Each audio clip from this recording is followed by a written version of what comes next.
रामा रिमझिम बरसत पनिया, झूले राधा रानी अरे हरि। अपने घर में सभी को भगवान की मूर्ति रखना चाहिए, लड्डू गोपाल की प्रतिमा रखनी चाहिए।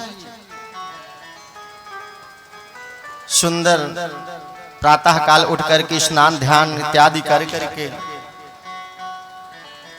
प्रभु की वाकी झांकी को निहारते हुए उनकी सेवा करनी चाहिए।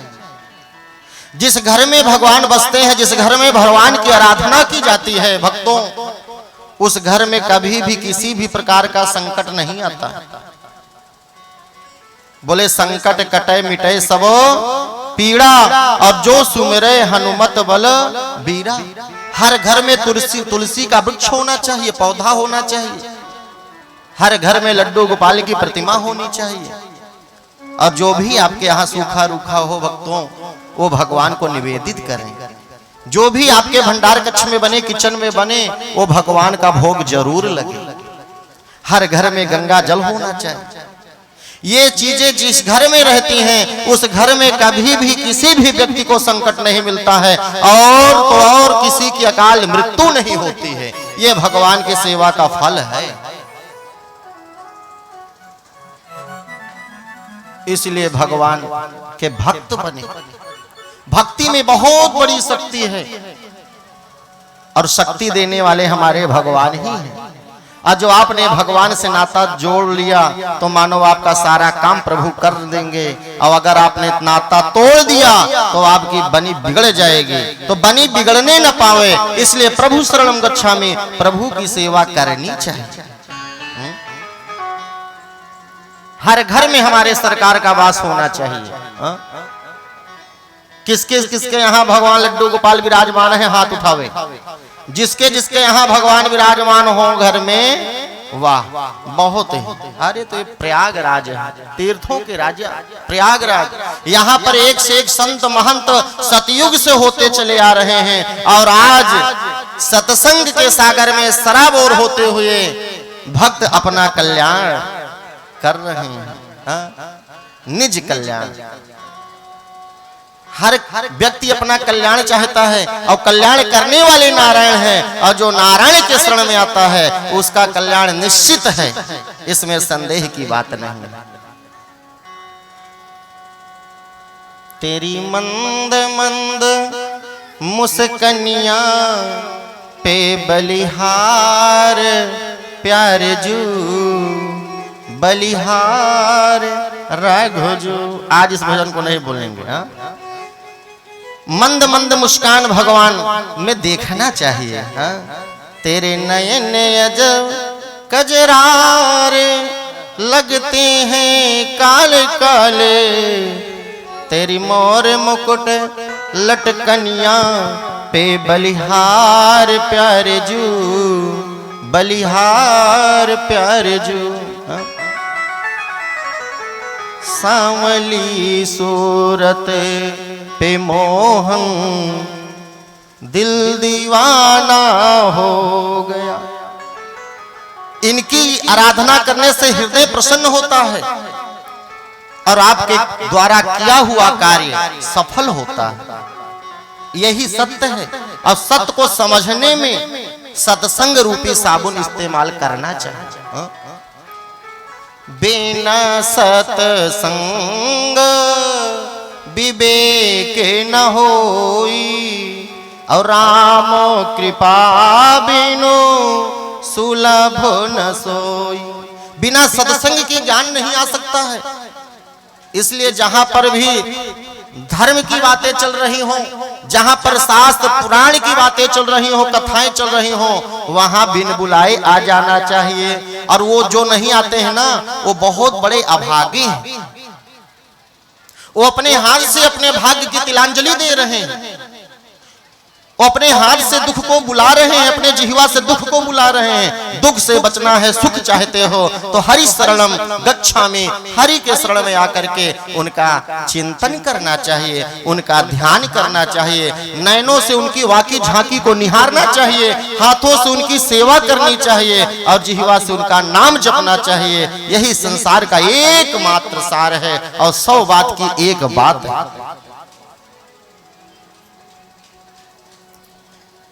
आगे सुखदेव महाप्रभु परीक्षित से बताते हैं कि त्रिकूट नामक एक पर्वत था, वहां पर एक मतवाला गजराज रहता था। गज मने हाथी होता है, हाथियों का राजा था वो। बड़ी विशाल काय उसके यहाँ संख्या थी, बड़ा विशाल परिवार था, मदमस्त होकर के चलता था झुंडों के साथ। आसीद गिरिवरो राजस्त्रिकूटम इति विश्रुता क्षीरोदेनावृता श्री मान्यो जनायुतमुच्छिता।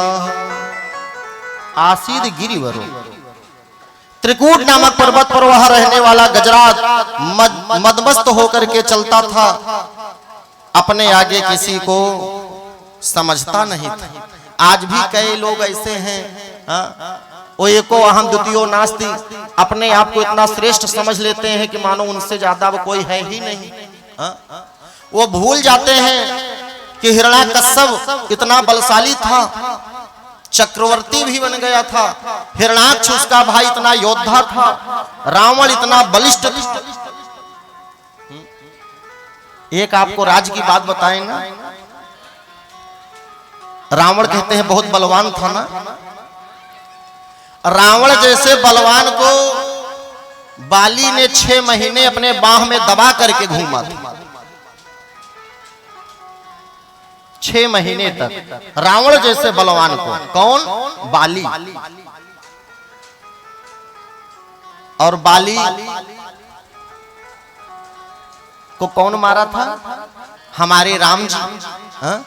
तो राम बाली को मार दिए, तो राम क्या हो गए? वीर। क्योंकि बाली को जो मार दे वो वीर हो गया। और जो वीर को भी अपने बस में बसा करके रखे, हृदय में बसा करके रखे, वो हो गया महावीर। महावीर विक्रम बजरंगी, कुमति निवार सुमति के संगी।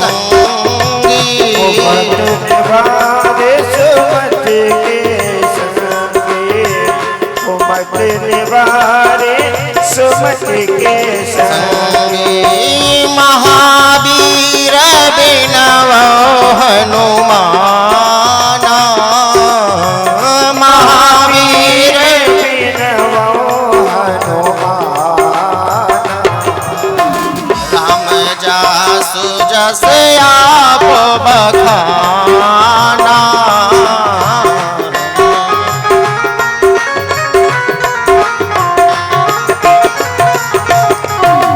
हनुमान जी क्या हो गए? महावीर।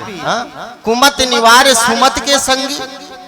जो अच्छे लोग हैं भगवान हनुमान उनके साथ में हमेशा रहते हैं, और जो अहंकार में मदमस्त होकर के चलता है मानो भगवान उसका साथ छोड़ देते हैं। और जिसके सर पर भगवान का हाथ न रहे वो बर्बाद हो जाएगा, वो किसी काम का नहीं रहेगा। इसलिए भक्तों, अहंकार की बीज प्रस्फुटित ना होने पावे, ये सदैव ध्यान देना चाहिए। जो प्राप्त है वो पर्याप्त है, और जो मिला है वो प्रभु का प्रसाद है, और प्रसाद समझ करके उसका उपभोग करना चाहिए। ना जाने कितने बाहुबली चले जा रहे हैं, कितने चले गए और कितने जाने वाले हैं। तो यहां से हमें शिक्षा लेनी चाहिए। मैं ज्यादा नहीं बोलूंगा, व्यास मंच की भी एक गरिमा होती है। आप लोग समझदार हैं। जब इतने इतने बलशाली चले गए तो हम आप अहंकार करके कहां बच सकते हैं?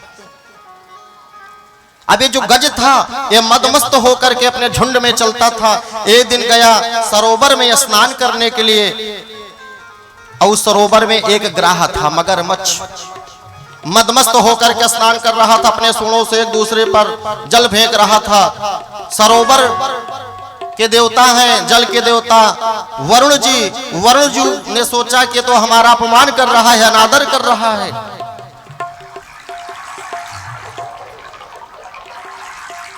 लेकिन वो मतवाला हाथी क्रीड़ा करता हुआ मदमस्त होकर के सूंड से एक दूसरे पर जल फेंक रहा था। उसी समय वो ग्राह आया और गज का पैर पकड़ लिया। गज ने सोचा एक छोटा सा जीव है, मेरा क्या बिगाड़ेगा, मैं इतना बड़ा शरीर वाला, ये छोटा व्यक्ति है, छोटा जीव है, मेरा क्या बिगाड़ेगा। छोटा समझ करके क्रीड़ा करता रहा और गज का पैर पकड़ करके ग्राह अपने तरफ खींचता रहा। अब गज समझा कि तो अपने तरफ खींच रहा है, तो उसने भी जोर लगाई। अब जब जोर लगाई, कामयाबी हाथ ना आई, तो परिवार का सहारा लिया, बचाओ बचाओ। तो सबने मानो सूंड में सूंड फंसा करके अपने तरफ खींचा चाहा, लेकिन किसी में हिम्मत नहीं पड़ी खींचने की। सब मूर्छित अवस्था में जाने लगे, तो सब एक दूसरे का साथ छोड़ने लगे। प्रीतम जाने लियो मन माही, अपने बल से ही जग बांधो, को काहू को नाही। प्रीतम जान लियो मन माही। बोले बनी के चेहरों पे लाखों निसार होते हैं और बनी बिगड़ जाए तो दुश्मन हजार होते हैं। पत्नी ने भी उस गज का साथ छोड़ दिया। बोले मैं सुबह से शाम तक आपको निकालने का प्रयास किया, पूरा परिवार हमारा प्रयास किया, अब आप तो पीछे ही सरोवर में चले जा रहे हो, गहराई में, तो आप जा रहे हो तो आपको वजह से मैं नहीं जाऊंगा। कम से कम मैं तो अपने प्राण की रक्षा कर सकूं, अब आप नहीं बचोगे, मुझे पूर्ण विश्वास हो गया। जब सबने हाथ छोड़ दिया, गज समझ गया तो आर्द्र भाव से पुकार उठा गोविंद को, मेरा कोई ना सहारा बिन, अब मेरा कोई सहारा देने वाला नहीं है, गोविंद केवल आप ही हो। नाम नहीं लिया, पुकार उठा, हे गोविंद हे गोपाल, अब तो जीवन हार। कमल सरोवर से एक पुष्प अपने सूंड में फंसाया और उसका पूरा शरीर जब डूबने लगा, तो मात्र सूंड से कमल के पुष्प को ऊपर करके और भगवान को आर्द्र भाव से पुकारने लगा, हे गोविंद हे गोपाल, हे गोविंद हे गोपाल, अब तो जीवन हारे। हे गोविंद हे गोपाल, अब तो जीवन हारे।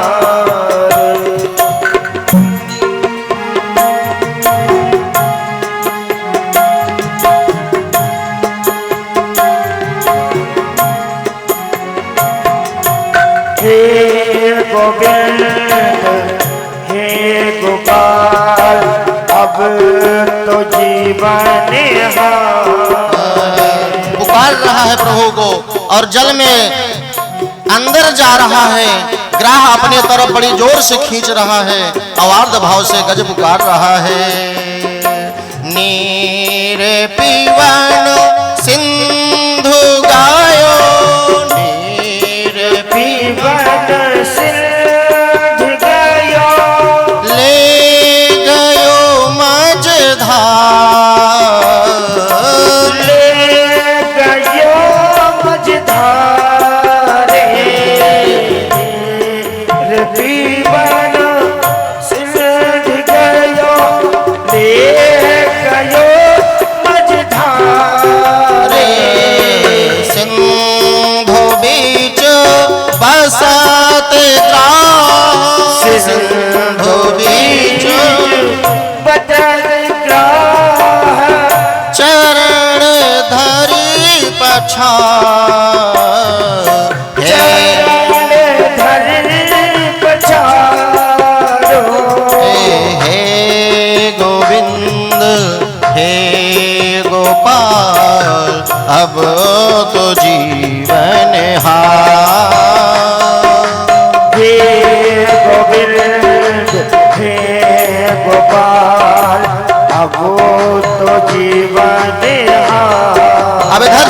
कर रहा है तो द्वारिका में बैठे भगवान मानो सुन रहे हैं कि मेरा भक्त कोई आग भाव से पुकार रहा है। द्वारिका में सब भयो, द्वारिका में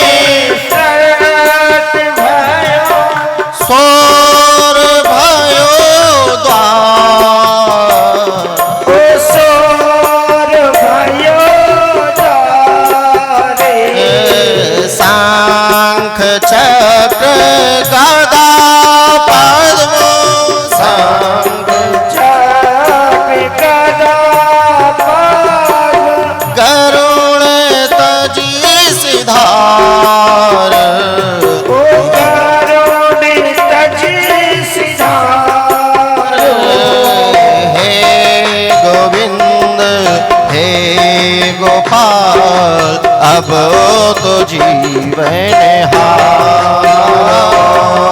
हे गोविंद हे गोपाल अब तो जीवन हार। हे गोविंद हे गोपाल अब तो जीवन हार। हे गोविंद हे गोपाल अब मैं अपने जीवन से हार गया, प्रभु आप ही मेरी अब सहायता कर सकते हो, रक्षा कर सकते हो। तो अविलंब गोविंद आए और सबसे पहले अपने सुदर्शन चक्र से ग्राह को मारा, ग्राह का वध किया और गज को बाहर निकाला। गज जो पुष्प से कमल लिया था ना सरोवर से, प्रभु के चरणों में अर्पण कर दिया और वो जान गया कि प्रभु आपसे बड़ा दुनिया में कोई नहीं है, और जो आपसे विमुख हो जाता है उसकी यही गति होती है, उसकी यही गति होती है। ये ग्राह था कौन? बोले पहले जन्म में हुहू नाम का गंधर्व था। एक बार देवल ऋषि सरोवर में स्नान कर रहे थे तो गंधर्वों का काम यह है कि मनोरंजन करना, तो ये भी सरोवर में प्रविष्ट होकर के और देवल ऋषि का पैर पकड़ लिया। अब देवल ऋषि सोचे कोई मगरमच्छ पैर पकड़ लिया है, वो बेचारे डर गए। अब इसने कुछ देर जब पकड़ के रखा, बेचारे एकदम भयभीत हो गए, डर गए, सरोवर में गिर पड़े। तभी ऊपर आकर के बोला मैं हुहू नाम का गंधर्व हूं। देवल ऋषि ने कहा तुमने ऐसा दुस्साहस किया, जाओ तुमको यदि पैर पकड़ने का इतना शौक है तो मैं तुमको श्राप देता हूं, तुम ग्राह बन जाओ। अब इसने पैर पकड़ कर गिड़गिड़ाने लगा, प्रभु हम तो आपका मनोरंजन करना चाह रहे थे, आप तो मुझे श्रापित कर दिए, आप मुझे श्राप दे दिए, अब मेरा कल्याण कैसे होगा, हमारी मुक्ति कैसे होगी। तो देवल ऋषि बेचारे क्योंकि संत हृदय नवनीत समाना दयालु होते हैं संत जन, उन्होंने कहा जाओ अब तुम ग्राह तो बनोगे लेकिन तुम इसी तरह पैर पकड़ते रहोगे तो तुम्हारी मुक्ति हो जाएगी। कहते हैं पैर पाप करे प्रभु जी मिले तो पाप करे सुत हो, अपाप करे मुक्ति मिले तो पाप करो सबको। अक्षर है, कहते हैं अगर व्याकरण का बोध नहीं है तो कोई भी आदमी हर बात को नहीं समझ सकता है। ग्रामर नहीं आती है तो इंग्लिश नहीं बोल सकता है। यद्यपि बहुनाधि से तथापि पठ पुत्रो व्याकरणम स्वजना सुजनो माँ भूतम सकलम सकलम सकिल सकिल। कहते हैं पाप करे प्रभु जी मिले, अपाप करे सुत होय, अपाप करे मुक्ति मिले। तो भैया पाप करो सबको तिवारी जी।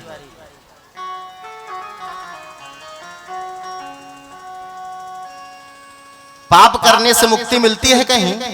हाँ, पाप करने से कहीं सुत होता है, पुत्र होता है, होता है कि नहीं? अच्छा, किसके बात समझ में आई हो हाथ उठावे।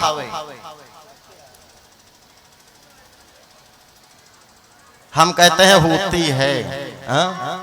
पा माने पैर, पैर पकड़ने से मुक्ति मिलता है। किसका?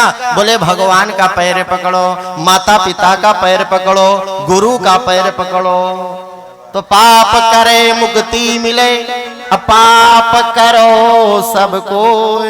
पाप पैर पकड़ो तो मुक्ति मिलेगी, पैर पकड़ने से सुत भी होगा, मनोरथ भी पूर्ण होंगे। तो भैया पाप करो सबको,